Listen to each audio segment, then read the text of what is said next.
Pasca libur 1 pekan, akhirnya manga One Piece kembali rilis untuk chapter 1099, dan berikut adalah beberapa informasi spoiler dari chapternya.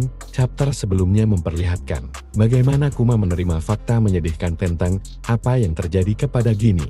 Dia harus tewas akibat penyakit langka setelah jadi budak bagi kaum naga langit. Di sisi lain, dia juga mendapat kejutan di mana Ginny memiliki anak yaitu Bonnie yang dia rawat sendiri.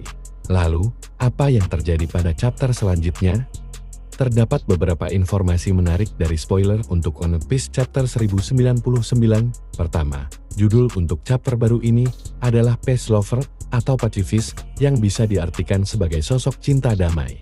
Informasi selanjutnya adalah chapter 1099 manga One Piece dibuka dengan kelanjutan dari apa yang muncul di akhir chapter 1098 tentang King Bekori. Dalam chapter 1099 ini, terungkap bagaimana King Bekori kembali ke kerajaan Sorbet dengan bantuan kekuatan dari pihak Angkatan Laut. Ternyata, King Bekori mendapatkan dukungan penuh dari World Government untuk menjadi penguasa atau raja yang sah dari kerajaan Sorbet. Mengetahui hal ini, Kuma pun menghancurkan King Bekori dan pasukan Angkatan Laut sendirian dengan menggunakan kekuatannya. Pasca kekalahan King Bekori, Bartolomeo Kuma kemudian menjadi raja yang sah selanjutnya dari kerajaan Sorbet atas permintaan dari para penduduk, sementara sebagian penduduk lainnya memutuskan untuk pergi dari sana. Namun, ternyata King Bekori masih selamat dari serangan Kuma.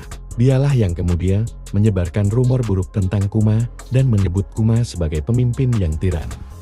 King Bekori masih berusaha untuk merebut kembali kekuasaan di kerajaan Sorbet dan dia pun menyerang lagi ke wilayah tersebut. Tetapi, lagi-lagi Kuma berhasil menghancurkan seluruh pasukan King Bekori sendirian. Pasca apa yang terjadi dengan King Bekori, Kuma memutuskan untuk membentuk sebuah kelompok bajak laut dan tetap mempertahankan julukannya sebagai penguasa yang tiran. Informasi selanjutnya adalah Bonnie ternyata tidak sengaja memakan buah iblis Toshi. Di sisi lain, Monkey D. Dragon kemudian memberitahu kepada Kuma tentang sosok Vegapunk serta lokasi keberadaannya yang tidak lain adalah Pulau Egghead. Kuma dan Bonnie pun kemudian pergi ke Pulau Egghead dan bertemu dengan Kuma. Pertemuan inilah yang kemudian menghasilkan perjanjian antara Kuma dan Vegapunk. Kuma akhirnya sepakat untuk menjadi perwarupa untuk proyek pasukan klan atau Cloning Troopers Project, yang kemudian kita kenal dengan nama Pacifista. Sebagai gantinya, Vegapunk berjanji akan mencari obat penawar untuk penyakit Sapphire Skull yang Bonnie derita. Vegapunk kemudian memutuskan untuk memberi nama proyek ini sebagai Pacifista.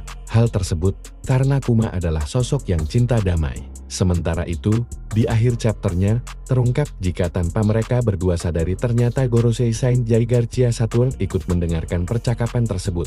Untungnya, tidak akan ada jeda mingguan untuk pekan depan. Jadi, manga One Piece chapter 1100 akan terbit pada 30 November tahun 2023 mendatang dan spoilernya sendiri akan muncul beberapa hari sebelumnya.